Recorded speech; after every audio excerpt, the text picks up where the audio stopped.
Much is going to come out of this. C-Deck are just going to take the tower, and Evil Geniuses will treat this as time to be able to farm and maybe a little bit of split push. AUI does pick up his level 6 finally at the bottom lane. He's got a lot of mines around the map, by the way. Yeah, he does. And the Bloodseeker does opt to go for the Hand of Midas. And I don't know how many mines that is. Is there a way to check? Well, Techies, you can click on him. And he's going to get him! There it is. Picks up one. Shiki, that's a big kill. Bloodseeker goes down. That was 4 different mines.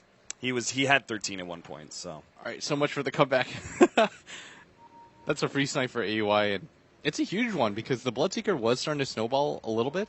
Like, he was catching up in levels and farm, and you don't want him to be able to just do that for free, like I said. And EG's lineup just can't really pressure on the map very well.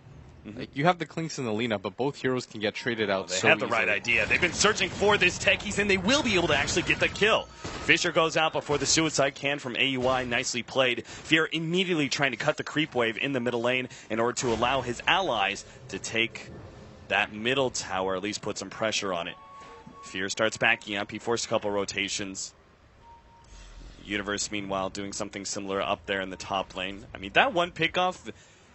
C-Deck still have a great opportunity because they have Aegis. They can go ahead, grab a gem, 5-mana to the tier 1 towers that are left, maybe even get a tier 2 here. I just don't see anything stopping them from doing it right now. Why is that middle tier 1 tower up if you can afford sentries or a gem and just take it? It's really actually just good play by EG. What they're doing right now is they're splitting the map up as much as possible and forcing C-Deck to react to their play. Like, look at Fear. Yeah, nice He actually isn't accomplishing a ton. He's just annoying them. And so they overreact towards it. So Universe gets to push out top. They send AUI bottom, and it's just C-Deck playing reactionary Dota because what if, there are 10 mines that you don't spot, half your team dies, and then EG runs you down? Then suddenly you're in a position where you lose all map control against a hero like Techies. So you can't really take these chances and not have them pay off. And that allows EG to open up the map. And it is risky by EG, but it's the right play to make. Like, get around the map, split up, look for individual pickoffs, just try to slow down C-Deck's timing. C-Deck have an Aegis, and they're probably still not going to be able to utilize it as much as they'd want. Like, out of this Aegis, they were probably looking to take 2 tier 1 towers, bare minimum. But with the way the game's going, they're just so afraid. And I think they're just playing a little bit too reactionary right now to what EG's doing. And do you think he's going for top? Yeah, XZ was already brought low by the landmines earlier. The Ice Shards misses, but the snowball, or maybe just the right clicks, will not. Now Universe is in a bad position. He will be caught by the call down. Fisher combo. He goes down as well, but they got to pick off on the Darkseer. I think EG are happy with 1-for-1 trades that are, even offlaner for offlaner, situation like that, just because it stalls up the game some more. In fact, that middle tower goes down in the process as well. Q actually positions himself in an awkward area, but Samael's not going to be able to capitalize on that one. We've got a gem now for Q, so hopefully they'll be able to, actually take some control of this game away from the Techies. But I was going to say it may also go back to C-Deck's more passive play and overreactionary may come down to the Bloodseeker's choice in items. I asked you about the Midas, and you said, no way, that's just going to be a bit too passive. Shiki still went for it, and I think we are seeing the effects of that now. I mean, going for the Midas here, when you assume your team is doing really well, is okay. I changed my mind, Cap. I get to do that. All right, very well. So he decided to go for it, and that was just because of the landscape of the game. Like, they were able to get the Roshan for free. Nobody really contested him. His team was doing good 4v5, but they're just stalling out a little bit longer than I think they want to, and it's allowing EG to open up the map a little bit more. And they weren't able, C-Deck actually weren't able to utilize that Aegis whatsoever. Like, they didn't use it to get the bottom tier 2. They didn't get either of the tier 1s out. They had taken that tier 1 really early, and so this Roshan was probably just an objective they thought was really safe. There's no way that you can have mines there. So I think this is just more EG playing a little bit of mind games, but C-Deck are still in a really good position. Oh, absolutely. I mean, first of all, there's a couple things to kind of contradict what I was talking about. We have watched many teams before in this group stage where we're like, okay, there is some pressure, they should start being aggressive, et cetera, but they've played very patiently and just waited for their opening, and that seems to be a game winner. Like, you don't want to try, just because you maybe want to be able to utilize that Aegis and 5-mana take towers, doesn't necessarily mean you should if you can't find the correct opening. But also another thing is that C-Deck do not have bad late game by any means, right? EG, they're left with, Tusk, which is a little bit questionable. Lina's obviously good, but is Clinks really going to be able to out-carry heroes like Bloodseeker and Gyrocopter? No, but that's why Fear is building towards the mid game right now. He's getting a Deso soon. I mean, the great thing about Klinks' item build is it allows you to both pick off heroes with the Medallion of Courage, which I think is why he just still decided to go for it. It's just a good item. Like, it gives you good, it gives you some mana regen, the armor is really good, and the Valor ability is fantastic, and so it allows you to look for solo pickoffs using that, and the Deso allows you to both pick people off for cheap, and it allows you to split push towers, which I think are both necessary for winning this game if you're EG. Yeah, I think that's one of the critical reasons. I mean, we talked about how this meta, like you and I had a conversation very early on to the patch where it was like, okay, this seems to be like very team fight, like the intelligence heroes in general got buffs. We're going to see more intelligence cores come forward, which are more about team fights and maybe some push. That means there's going to be a natural reaction to split push, right? Like there's going to be, if you don't want to fight, you want to try and split push. It seems like Desolator being such a cheap item, as well as being able to offer you that is a prime reason why Klinks and Templar Assassin are seeing a decent amount of play. They're smoked up, and they're running in, and they've got a gem, so they're feeling pretty confident. Leading with the Fisher. Echo Sand actually still controlling Sumail a little bit. They've managed to get a Rupture on him. Sumail's just going to make the straight TP out. Universe, he actually managed to save his ally. Now, Universe is going to give up his own life for that, but it's still a big win. That was a 5-man gank, and only got the offlaner there, saving the much more critical Lina in order to pick up her Blink Dagger, and all the attention down at the bottom half of the map means that Fear is now able to take that tier 2. It's denied by Aggressive, but it's still map control taken. Yeah, now you've got a Deso on Fear, and his team's done a really good job of splitting up the map for him. He's level 13 on the map right now. When it comes to net worth, he's just behind the Gyrocopter, ahead of the Bloodseeker and the Darkseer, and he's going to start to snowball. As this build is so cost efficient, Austin, it just allows you to get ahead, and split pushing is so easy. In C-Deck, when you're playing against the Tusk techies, it changes things. Like it messes with your brain. You think to yourself, we have to 5-man, we have to stick together.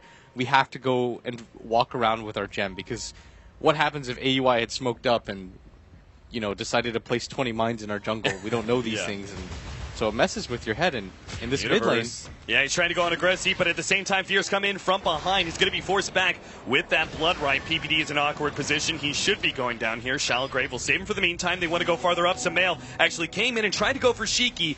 But it looks like because of that, they started to go up for him and didn't manage to get PPD, at least not yet anyway. They already have the missile coming out with the vacuum, bringing him over the Fisher for the kill. Aggressive gets it with the flat cannon. Now that tier 1 glyphed up, C-Deck will be able to take it. The rest of Evil Genius is quick to just try and split push as much as possible. And AUI has actually boosted straight for an Aghanim Scepter. So this obviously could be a huge factor. This means it's going to be very hard to push uphill to start with if C-Deck ever find that opportunity, but you just never know if AUI is going to be able to single-handedly win a team fight at this point. Sumail's going to come in, Eul Scepter onto the Gyrocopter. He does not have the BKB, but the Light Strike Array missed. And that means AUI didn't get the opportunity to lay down the mine where he wanted. Now the calldown's going to hit him, so he just suicides up. He realized he's 100% dead, so missed opportunity there for Evil Geniuses. But they're still forcing very defensive rotations out from C-Deck constantly. Yeah, if you notice, they're so afraid. They're just walking as 4 constantly. They're just thinking to themselves, okay, what if there is somebody down here? What if there are more mines? And I mean, every single person can relate. This is like the one time where you could really reference playing pubs, where you just have been conditioned in this patch to respect techies. You walk up a hill, you dead, and then you're just like, why? Why did I do that? I knew this was a bad idea. And you just don't want to live in that type of regret. And C-Deck just continues to play reactionary Dota, but I think with this BKB on aggressive and the next Roshan, this is when they make their move. Yeah. They are behind in net worth, but this is where I think they're going to say, we should even things up. We've got a Blink Dagger, a level 11, we've got a gem. There's not a whole lot more that we can ask for. You could get another BKB on Shiki. I think that's probably what you wait for, and that's the timing, is that you got to hit timings in Dota. You can't simply just say, make arbitrary moves and be like, let's push bottom. Like, you got to have item timings. Like, once you get a BKB, what are you really going to get that's going to change anything? You're not going to farm for another 2,000 gold without applying pressure. So I think the smarter thing right now for C-Deck to do is split up the lanes, push them back, make sure you're not getting split pushed. Oh, Echo Slam gets laid out. Garter showcases that Blink Dagger. PPD still going to be caught by the call down. They're going to turn around and try and complete Garter's kill, and they will get it. But Sumail has to commit suicide there, and they got PPD there with the tail end of the vacuum from XC. Nicely played from C-Deck. 2-for-1 exchange, of course, one of them being a suicide, but it's still lost Bloodstone charges for the Lina. And seeing that timing, I was going to bring up the same exact thing. CDEC, they're about to pick up double BKB, despite the fact that they're a little bit behind in net worth and experience. They can definitely, change everything here by utilizing those BKBs to win some fights and take some towers. EG, though, what's the correct response to that? Split up the You map. don't want to fight, right? You do not want to fight into those BKBs. You just try play very aggressively like Samel just did and go for a pickoff on somebody. Force defensive reactions from CDEC. If you can make trade-offs or even just get free kills, it delays CDEC's push. Yeah, exactly. Delay, delay, delay. That's the name of the game for EG. Even if EG have worse late game, they have much better pickoff potential, and their heroes are just irritating to play against. Like, CDEC don't have the best pickoff potential because their Bloodseeker is so underfarmed. Like, if this was a level 15 Bloodseeker with SNY BKB, then maybe, but they're actually going to get another kill here at top, and that's a big one onto the Gyrocopter. This just further delays the timing, and they might get Universe. Yeah, Universe is going to be caught here, and Chan Totem slows him down. They will pop him. Nice and quick. Still, though, the Gyrocopter kill much more valuable for Evil Geniuses. It just delays the timing even more. I know we've said that 100 times, and people must be irritated by now, but this is what CDEC don't want to happen, because they've got a BKB on both their cores. They have dire side advantage. They've got a medallion, so Roshan is free, but EG, if you even slow that timing down by 4 or 5 minutes, you're going to start to snowball on items. As we see, Sumail has a dominant lead in net worth. The Clinks' items right now are particularly strong at AUI, can he get the suicide off in time? Nope. Not quite. Still, though, Fear's going to come in from the side. Uphill advantage. Doesn't really matter too much. He's still just doing so much. XZ drops quite low. Sumail actually blinks forward, going for more here. Sheik actually forced to pop the BKB. XZ, the last right click? No. Still 70 HP. But that cheap damage from Fear. Oh, he actually ran out of his Death Pact. I think that was the last bit of damage he really needed. I actually thought he was going to get him because the weave was on